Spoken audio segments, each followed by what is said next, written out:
Aux yeux des enquêteurs qui cherchent la cause de l'écrasement d'un avion, la boîte noire joue souvent un rôle fondamental. Les conversations du poste de pilotage y sont enregistrées. Look at this. Where's Charlie at? Révélant des informations cruciales aux enquêteurs. Damn, it's starting to rain. Northwest 255, runway 3 center, clear for takeoff.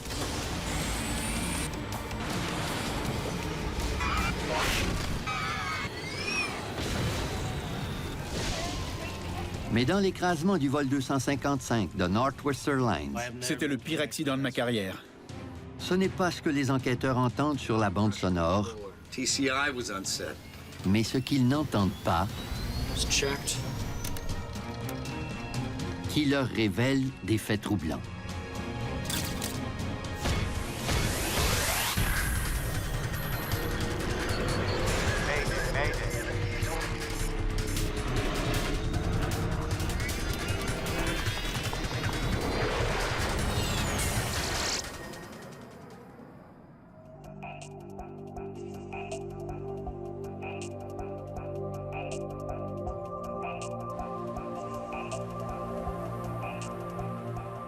À Détroit, au Michigan, le 16 août 1987. Il est 20 heures et la chaleur est accablante. À 25 km du centre-ville, l'aéroport métropolitain de Détroit est l'un des plus achalandés des États-Unis.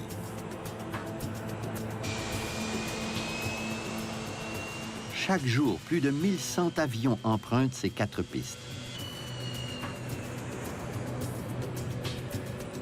Aujourd'hui, le vol 255 de Northwest Airlines à destination de Phoenix, en Arizona, est du nombre. Le commandant John Mouse est responsable du vol. Natif de Las Vegas et âgé de 57 ans, Mouse est un pilote chevronné. Brakes. Son copilote David Dodds, âgé de 35 ans, habite Galena, dans l'État de l'Illinois. Why don't you tell them we're ready to go? Les deux hommes ont plusieurs années d'expérience sur les avions de type MD-80, qu'on appelle aussi les Super 80. Ce sont des DC-9 améliorés. Le MD-80 était plus long et ses moteurs étaient plus puissants. Il pouvait transporter davantage de passagers. Il était donc plus rentable pour les compagnies aériennes.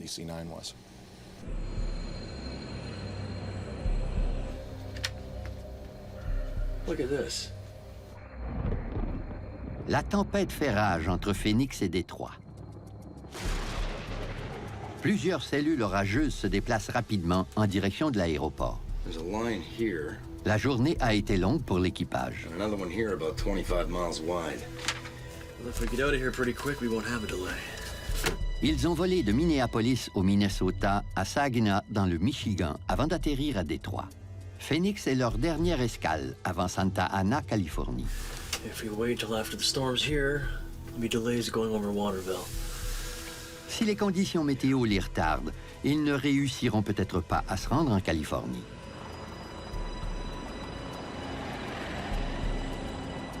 Let's get out of here before it starts raining. Les 149 passagers sont aussi impatients de décoller.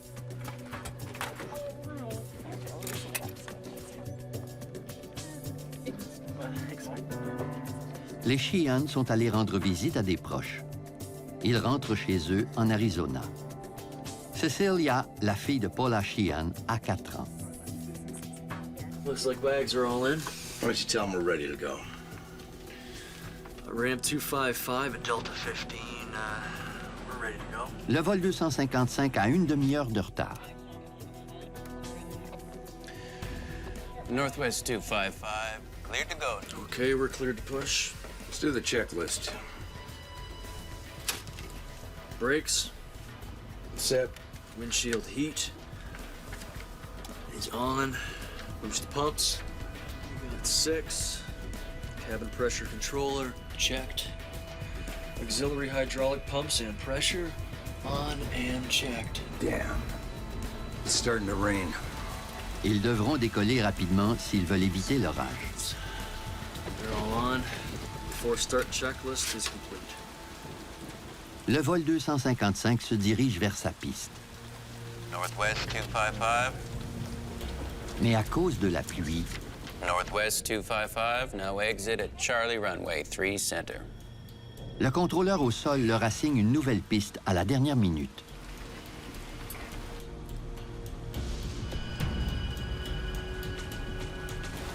Okay, to Charlie for 3 Center, Northwest 255. Charlie for 3 Center, right. Okay. Ladies and gentlemen, we're currently number 1 for departure. We should be rolling in a couple minutes. Flight attendants, be seated. Thank you.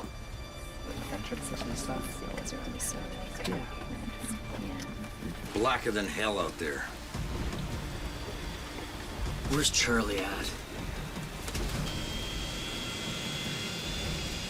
Quand il rejoint la nouvelle piste, le vol 255 a 45 minutes de retard. Northwest 255, Runway 3 Center, clear for takeoff. En l'espace de 17 secondes, 65 000 kilos d'êtres humains et de tôle filent à vive allure sur la piste 3C. Mais tout juste avant le décollage, le commandant Mouse se rend compte qu'il ne peut pas actionner l'automanette. Won't stay on. TCI's on set. Son ordinateur n'est pas en régime de décollage. They're on now. Okay. Clamp. 100 knots. À 313 km/h, V1. Rotate. les pilotes lèvent le nez de l'appareil pour décoller. Mais la série noire continue. À moins de 15 mètres d'altitude, l'avion se met à tanguer de gauche à droite. Power lifeguard copter 102. Et dans sa dérive vers la gauche, il frappe un lampadaire. Hors de contrôle, le vol 255 s'écrase au sol, dérape le long d'une autoroute et se désintègre littéralement après avoir heurté un pont.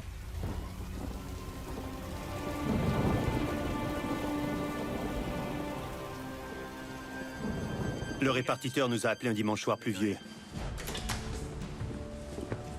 Il nous a dit qu'un avion venait de s'écraser. L'atmosphère de la caserne a changé instantanément. Un collègue m'a regardé et il m'a dit « J'espère qu'il n'était pas trop gros ».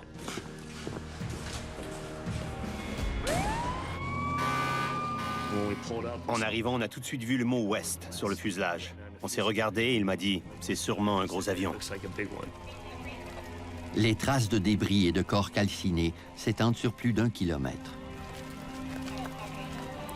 Quelques minutes après l'impact, l'ambulancier Tim Schroeder est déjà sur les lieux à la recherche de survivants. C'était le pire accident de ma carrière. On a tous été frappés par cette vue et par l'ampleur du désastre. C'était bouleversant. Les débris éparpillés du MD-80 laissent peu d'espoir de retrouver des survivants. J'ai fait équipe avec Dan et on a parcouru la zone de débris. Au bout d'une minute, il m'a demandé si j'avais entendu du bruit. Il me l'a redemandé 1 ou 2 fois et finalement, j'ai entendu un son. Ça ressemblait à un gémissement assez faible. En tournant ma tête vers la droite, j'ai vu un bras dépasser d'un siège renversé. 1, 2, 3, lift!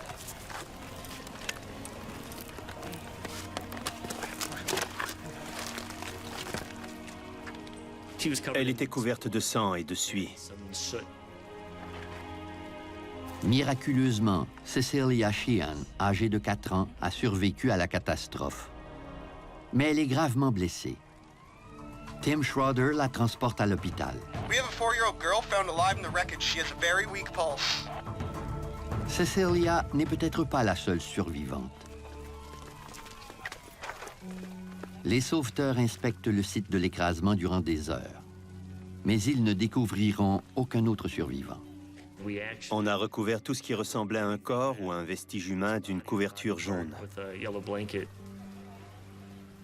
Vers la fin, on voyait une mer de couverture jaune. Northwest Airlines said 154 passengers and crew aboard the plane died in the crash. Le commandant Mouse et le copilote Dodds ont été tués, tout comme 2 autres victimes dont les voitures ont été fauchées par l'avion en détresse. Il s'agit du 2e écrasement d'avion le plus mortel de l'histoire de l'aviation civile des États-Unis.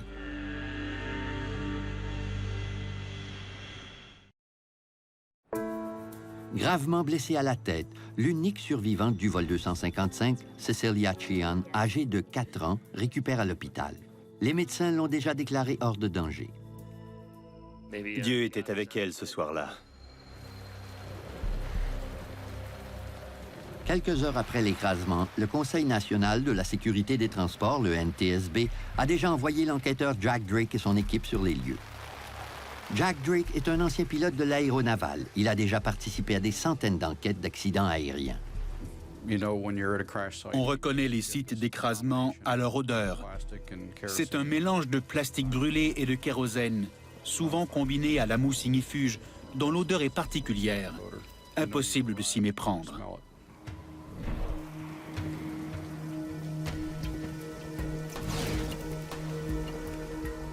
À peu de choses près, Drake et son équipe traitent les sites d'écrasement comme les lieux d'un crime. Les enquêteurs examinent chaque morceau de débris avant de découvrir les causes du désastre.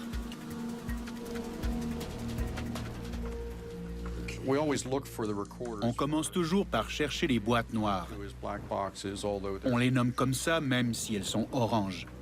Les informations recueillies en vol sont bien protégées, puisqu'elles sont enfermées dans une boîte d'acier résistante à la chaleur et aux impacts. Les avions commerciaux doivent obligatoirement transporter un enregistreur de données de vol et un CVR, l'enregistreur de conversation de poste de pilotage. Le CVR avait été adopté en 1960 en Australie après l'écrasement d'un Fokker F-27. Ces instruments doivent pouvoir supporter un impact de 3400 G et une température de 1100 degrés Celsius.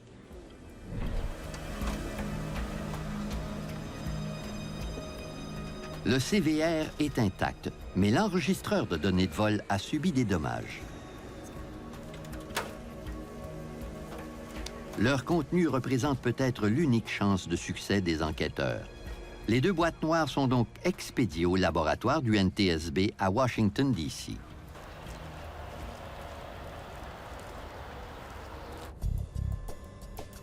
John Clark est l'ingénieur de vol de l'équipe d'enquête. Sa première mission, dresser la carte des débris du MD-80 de Northwest Airlines.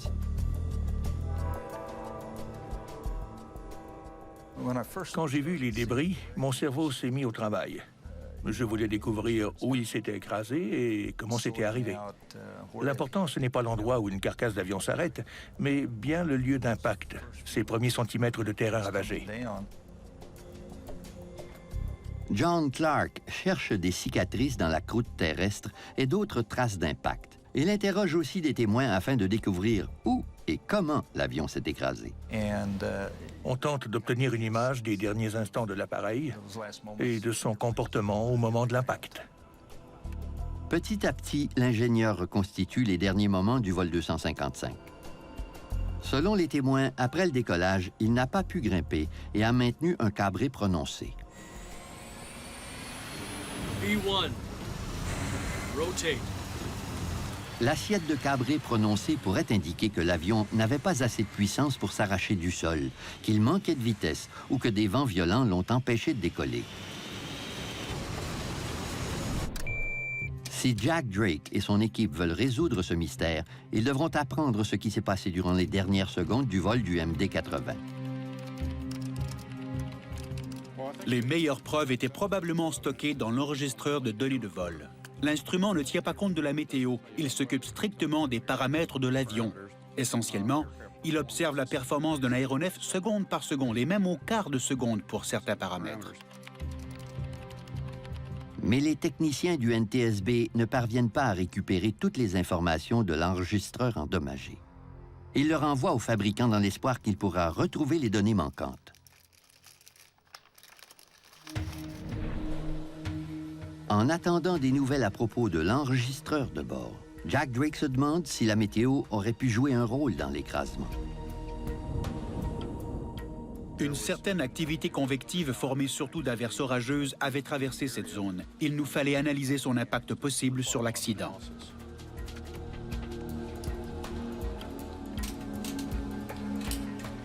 Drake ignore les effets de l'orage sur le vol 255.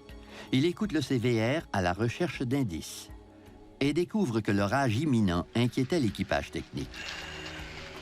Let's get out of here before it starts raining. Look at this. Drake apprend ensuite que plusieurs orages traversaient la trajectoire de vol et qu'ils se rapprochaient de Détroit. There's a line here, and a line between these two, and another one here about 25 miles wide. Les pilotes d'avion se méfient particulièrement des orages. Par temps orageux, on craint toujours la formation de micro-rafales. Les micro-rafales surviennent lorsque des colonnes d'air s'abattent sur le sol. Lorsqu'un avion les traverse, le vent le frappe de toutes les directions, rendant l'appareil difficile à contrôler.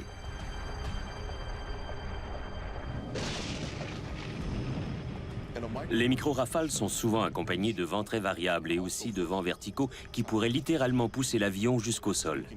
On peut écoper d'une perte de vitesse, d'une augmentation très rapide de vitesse et même d'une poussée brutale de l'avion vers le sol. L'équipage technique doit batailler pour contrôler l'avion. Ces conditions météorologiques inhabituelles ont déjà causé une catastrophe. En 1985, des micro-rafales avaient abattu un vol de Delta Airlines à Dallas, au Texas, tuant instantanément 137 personnes.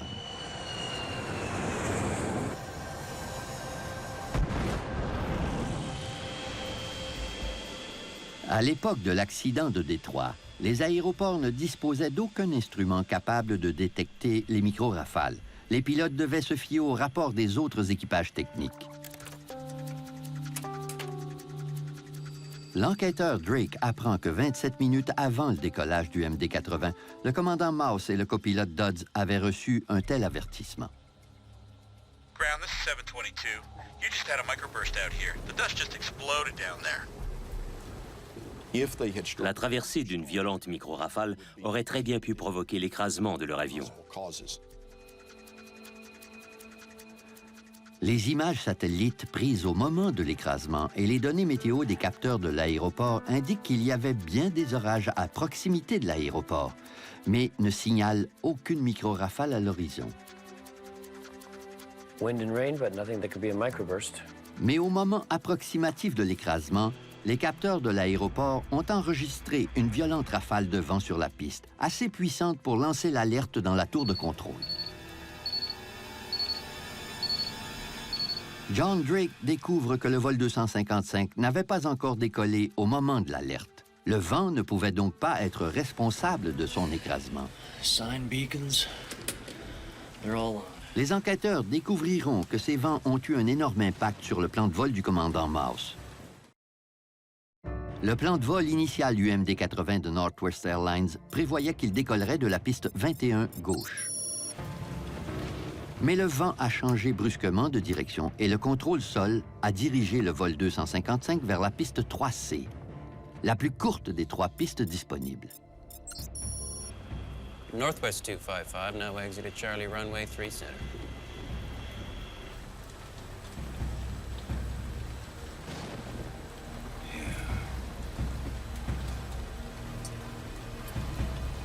Okay, out to Charlie for 3 Center, Northwest 255. Charlie for 3 Center, right. Okay. Les contrôleurs aériens font généralement décoller les avions face au vent. En glissant sur les ailes d'un aéronef, le vent leur donne plus de portance et facilite ainsi le décollage. Mais s'il est plus facile de décoller face au vent, la nouvelle piste plus courte contraint le copilote Dodds à recalculer le poids de décollage de son aéronef. En cas de changement de piste, il faut déterminer si le poids de l'appareil lui permettra d'accélérer et de grimper en toute sécurité. Ce facteur de sécurité dépend de la longueur de la piste, de la température et de l'altitude de l'aéroport. Le copilote David Dodds a peut-être fait une erreur de calcul. 44.4. How can we be that light for a full airplane? Une telle erreur expliquerait pourquoi le MD-80 n'a jamais pu s'arracher du sol. La piste 3C n'était tout simplement pas assez longue.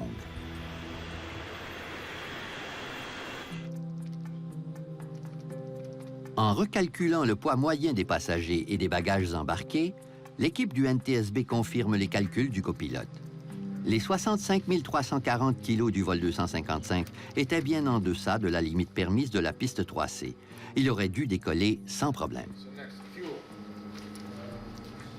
L'enquête de Jack Drake aboutit encore à un cul-de-sac et l'équipe du NTSB risque la panne sèche. En attendant que les techniciens décodent la boîte noire endommagée, le NTSB devra se contenter des preuves recueillies sur les lieux de l'écrasement. Mais après avoir examiné le pylône de commande du poste de pilotage, les enquêteurs doivent considérer une cause presque inimaginable. Is this the way it was found?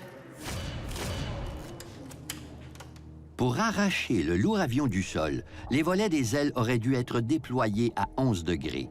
Mais l'état de la manette de volet indique qu'ils étaient probablement rétractés lorsque le MD-80 s'est écrasé. La tige avait laissé une marque. Au moment où un avion s'immobilise brutalement, cette manette est secouée dans son socle, provoquant un frottement de métal accentué par la force de l'impact.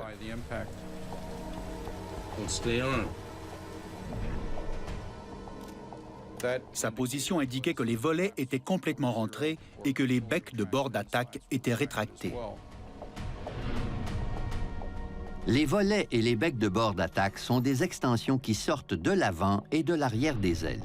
Ils allongent les ailes et augmentent ainsi leur portance, mais ils doivent être sortis au moment du décollage. Dans la plupart des cas, si les becs de bord d'attaque d'un avion à réaction moderne sont rétractés, il est incapable de voler. Si les deux pilotes ont tenté de décoller avec des becs de bord d'attaque rétractés, ils ont commis une bévue de première classe. B1, rotate. Mais une pilote dont l'avion était en position sur la piste derrière le MD-80 affirme que ses becs de bord d'attaque étaient déployés. And you're sure the flaps were extended? Les pilotes des autres avions qui ont pu observer les procédures de décollage du vol 255 nous ont dit qu'ils avaient l'impression que les volets et les becs étaient en position réglementaire. Mais les enquêteurs n'ont aucun moyen de prouver que les becs étaient sortis. Ils devront donc éplucher la mer de débris retrouvés sur les lieux de l'écrasement.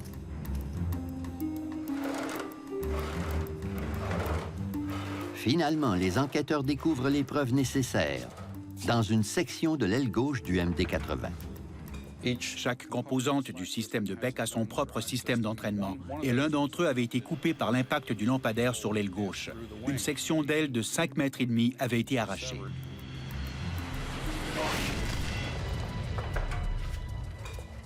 Le câble de contrôle des becs a été sectionné en deux lorsque l'aile de l'avion a heurté le lampadaire. D'après l'emplacement de la fracture, les enquêteurs sauront si les volets et les becs étaient déployés au moment de l'impact.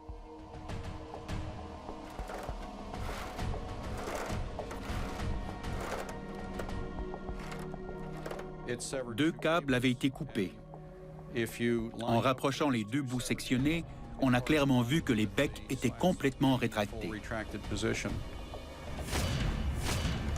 Il semble de plus en plus évident que les pilotes n'ont jamais déployé les volets. Mais l'enregistreur de données de vol endommagées demeure l'unique moyen de prouver cette hypothèse. Par miracle, les techniciens ont pu recouvrer toutes les données et ainsi dresser un portrait numérique du comportement du MD-80 de Northwest Airlines du décollage jusqu'à l'écrasement. Je savais qu'on obtiendrait les données nécessaires si nos experts parvenaient à récupérer celles de la boîte noire endommagée. Ensemble, les deux boîtes noires nous procurent l'historique qui nous permet d'analyser correctement les débris ou preuves matérielles. Comme prévu, l'enregistreur de données de vol confirme l'hypothèse de l'équipe d'enquête.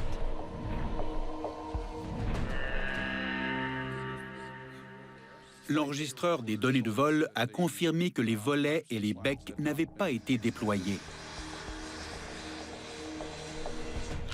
C'est un important progrès. À présent, l'enquêteur Drake sait pourquoi le vol 255 s'est écrasé. Mais l'enregistreur n'a pas répondu à une question essentielle. So, why weren't the flaps deployed? Sans raison manifeste, un équipage technique expérimenté a oublié une étape cruciale de la procédure de décollage d'un avion de ligne.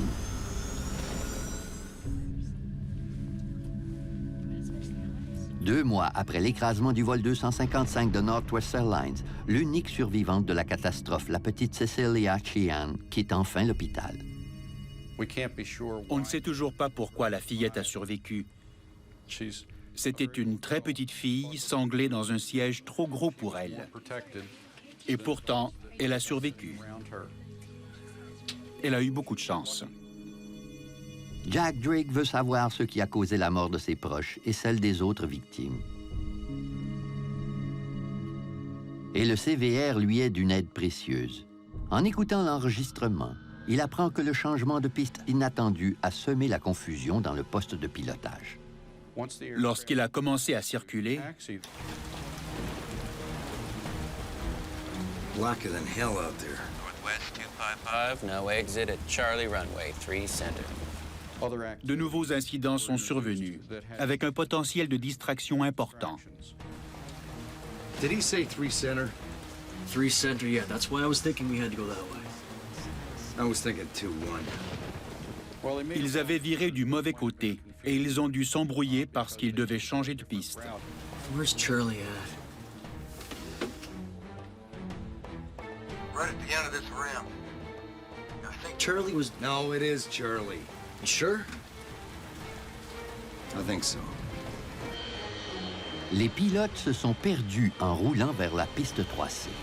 Ground, Northwest 255. I guess we went by Charlie. We're going to 3 center right. Northwest 255, affirmative. Make a left turn at Foxtrot.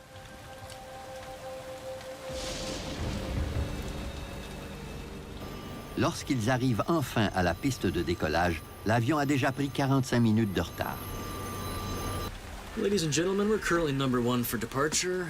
Should be rolling in a couple of minutes. Flight attendants be seated, thank you.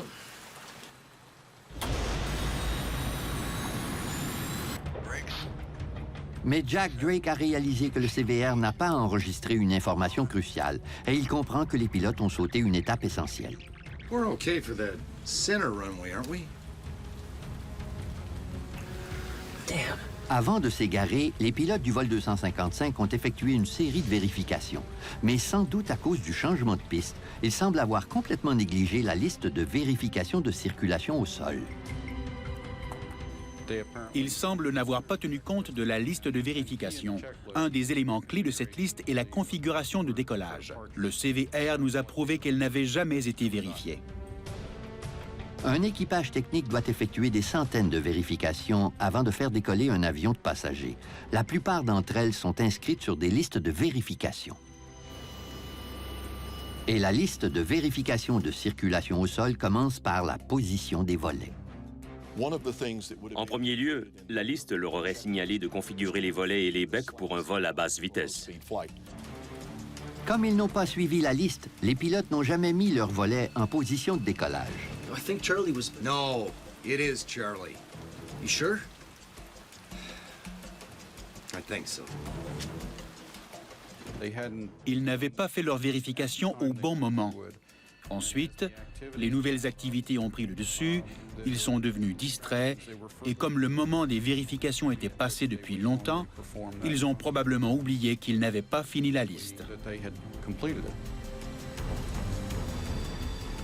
Les pilotes ont eu l'occasion de comprendre que leur avion n'était pas bien configuré. Durant le décollage, le commandant Mouse n'a pas pu actionner l'automanette parce que l'ordinateur de bord n'était pas en régime de décollage. Une autre étape vérifiée par la liste de circulation au sol. TCI's on set. Cet incident aurait dû leur faire comprendre qu'ils n'avaient pas vérifié la liste. À ce moment-là, il aurait suffi qu'ils aient un doute sur leur procédure de vérification pour interrompre le décollage de leur avion. They're on now. 100 knots. Okay. Mais malheureusement, le décollage a eu lieu comme prévu. Comble de malheur.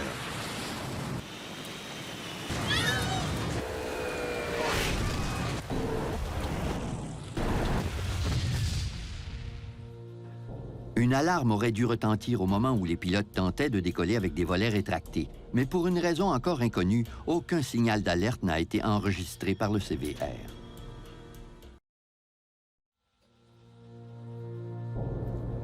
Les enquêteurs chargés d'expliquer l'écrasement du vol 255 de Northwest Airlines ne peuvent entendre une alerte cruciale sur la bande sonore du CVR.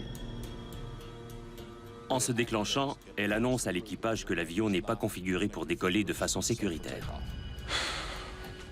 Maybe it went off, but we just can't hear it. L'équipe d'enquête tient à découvrir les raisons de la défaillance de l'alerte de décollage. Les techniciens analysent le CVR à la recherche d'indices additionnels et ils découvrent un élément inhabituel. Ils ont entendu des annonces de CVR douteuses.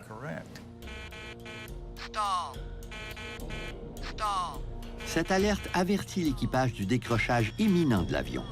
Normalement, elle devrait être diffusée par 2 des haut-parleurs du poste de pilotage. Mais les techniciens réalisent qu'un seul haut-parleur l'a transmise. Au moment du décollage, une alerte de décrochage a retenti. Ce signal d'alarme a un son particulier car il provient de 2 haut-parleurs. Cette double énonciation a été prévue afin de créer une redondance, mais pendant le vol 255, elle était absente. On a entendu une seule annonce.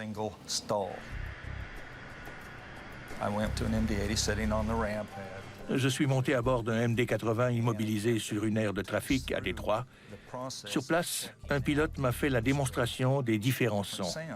Let's start with the config warning. L'alarme aurait dû prévenir l'équipage technique de la position des volets et des becs.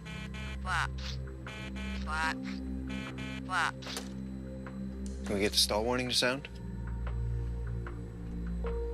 Stall all. Stall all. Il a actionné le poussoir d'essai du système d'alerte qui a clairement annoncé le décrochage.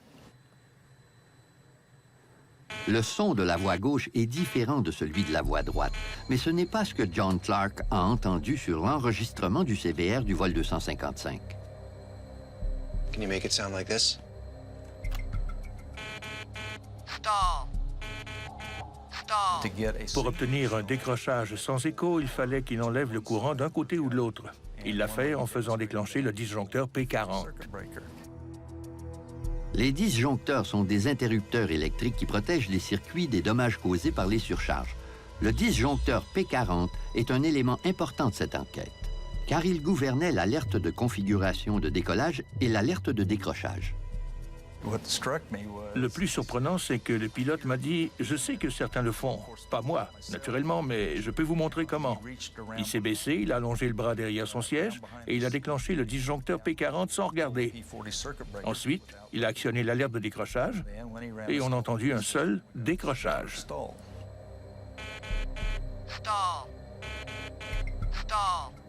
C'est un indice crucial.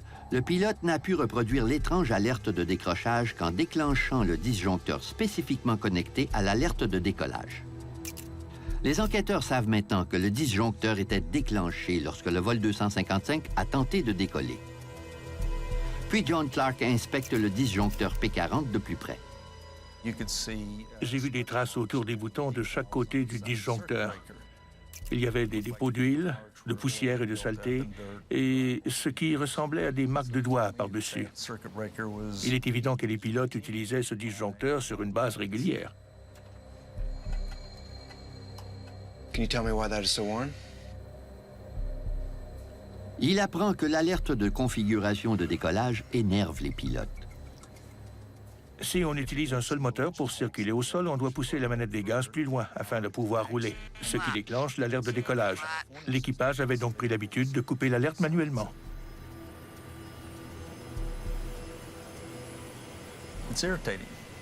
Les alarmes sont agaçantes. C'est voulu.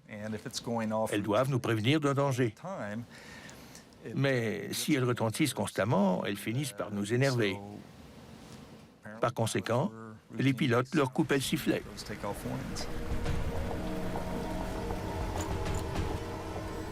Les enquêteurs du NTSB soupçonnent les deux pilotes du vol 255 d'avoir déclenché le disjoncteur afin d'éviter d'entendre le signal d'alerte de décollage. Ensuite, préoccupés par le changement de piste et l'orage imminent, ils ont amorcé leur décollage sans suivre la liste de vérification de circulation au sol. Cela expliquerait pourquoi l'alerte n'a pas retenti lorsqu'ils ont tenté de décoller sans déployer les volets. On ne sait pas si le commandant a vraiment déclenché le disjoncteur P40 ce soir-là, mais une erreur a sûrement été commise, sinon deux. Nous avions désormais la preuve que la plupart des pilotes déclenchaient couramment le P40. Et c'est ce qu'a fait l'équipage du vol 255. L'écrasement du vol 255 de Northwest Airlines semble avoir été causé par une erreur de pilotage. Les enquêteurs du NTSB peuvent enfin comprendre ce qui s'est passé à Détroit le soir de l'accident. Mais il faudra un terrible drame pour que l'industrie aérienne s'amende enfin.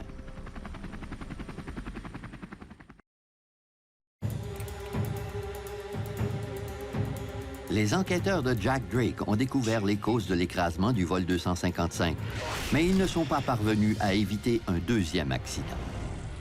Un an plus tard, à Dallas, le vol 1141 de Delta Airlines tente de décoller sans déployer ses volets. Les enquêteurs chargés d'analyser l'écrasement du vol 255 sont estomaqués. Environ un an plus tard, j'ai été très frustré d'apprendre que les pilotes d'une autre ligne aérienne avaient fait la même chose avec un autre type d'aéronef. L'enquête sur l'accident du vol 1141 de Delta allait dévoiler les faiblesses importantes des listes de vérification que les pilotes de l'aviation commerciale étaient censés suivre.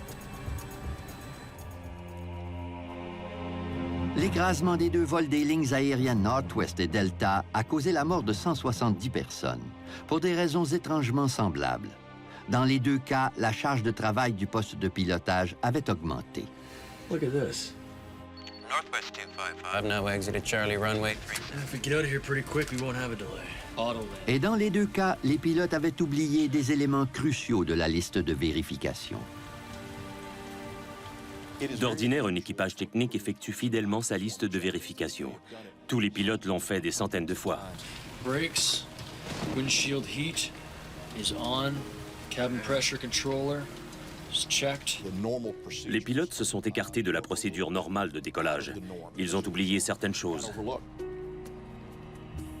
Pour prévenir toute nouvelle catastrophe, les autorités de l'aviation civile se tournent vers un organisme gouvernemental qui connaît l'importance des procédures claires. 4, 3, 2, 1. La NASA. So they're in there, ready to go. Jack Drake et son équipe veulent que la NASA les aide à dresser des listes de vérification qui réduiront les possibilités d'omission.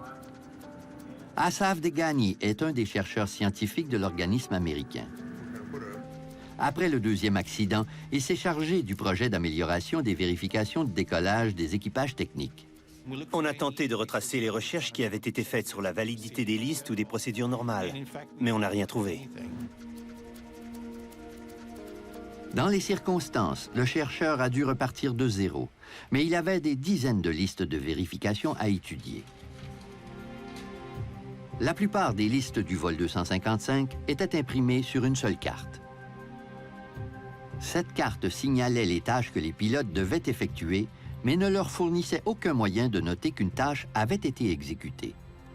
À l'époque de l'écrasement du MD-80, plusieurs types de listes de vérification mécanique étaient encore utilisées. L'armée de l'air favorisait la liste par défilement. Après avoir vérifié un élément, le pilote faisait défiler la liste jusqu'au prochain. Le système d'American Airlines permettait aux pilotes de pousser une languette de plastique au-dessus des éléments vérifiés. Seuls les éléments non vérifiés demeuraient visibles. Degani tente de découvrir comment les pilotes utilisent les listes de vérification afin de minimiser les risques d'erreur. Il s'assoit dans le poste de pilotage de 42 équipages techniques et les observe attentivement. Puis il tire sa conclusion finale. De nombreuses listes sont mal conçues. Une liste de vérification a un rythme qui lui est propre. Il faut éviter de la suivre de façon incohérente. Les vérifications doivent se dérouler de façon logique et suivie, et surtout pas au hasard des événements. Le chercheur découvre un problème encore plus grave. Lorsque les pilotes sont interrompus en cours de vérification, ils oublient parfois où ils en étaient. Transponder. Checked. And on. Dans bien des cas, un pilote va commencer la liste A, B, C, D, E. Puis, la tour de contrôle prend contact. Il doit répondre. Northwest 255, now exit at Charlie Runway 3 Center. Il reprend ensuite sa liste, mais il a sauté un élément par inadvertance. Il termine donc sa liste en assumant que tout a été vérifié. Les autorités aériennes craignaient énormément ce genre d'oubli. Pour s'assurer qu'aucune étape n'est omise, les lignes aériennes recommandent à leurs pilotes de recommencer une liste de vérification de zéro après une interruption. Encore une fois, Asaf Degani découvre une irrégularité. Mais si les listes sont très longues et leur vérification méticuleuse, c'est un surcroît de travail pour l'équipage, qui hésitera alors à recommencer du début. Pour régler le problème, Asaf Degani suggère d'introduire des changements dans l'industrie de l'aviation commerciale.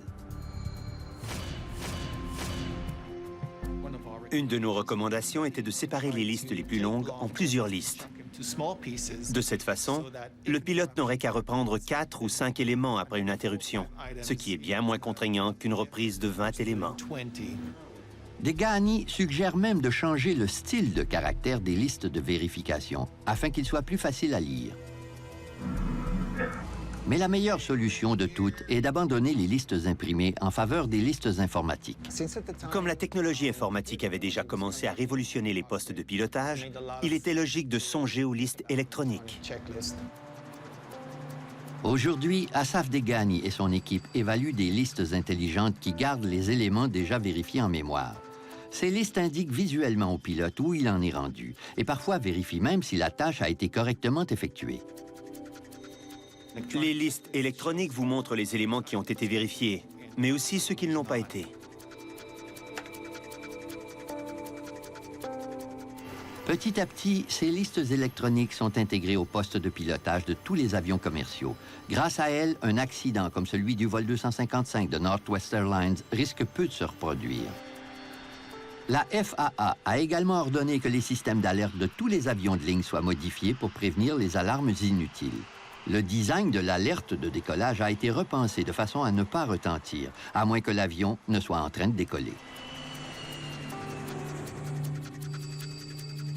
En 26 ans de carrière, l'enquêteur du NTSB, Jack Drake, a étudié des centaines d'accidents aériens.